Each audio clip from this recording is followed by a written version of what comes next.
It's really beautiful.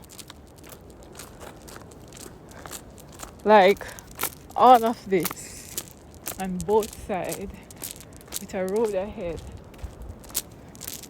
It's surreal, and I'm grateful for this moment. I'm absolutely grateful.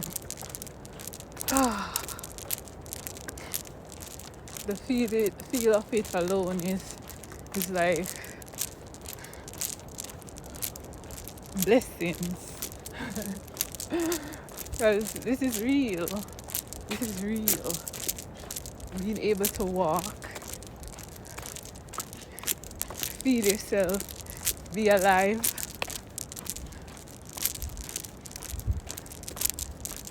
Joy. And this is where we find peace and happiness. When we can take time to do things like these for ourselves.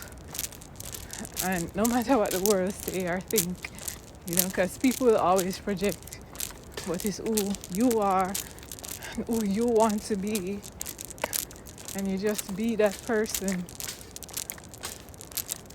Everyone else is themselves.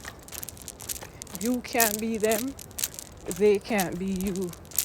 No matter how them try to steal, it's always gonna be, we just know that God got you. And it's always gonna be freedom in the spirit to be able to move on and move forward from all that tries to hold us back in the body and spirit. Because we're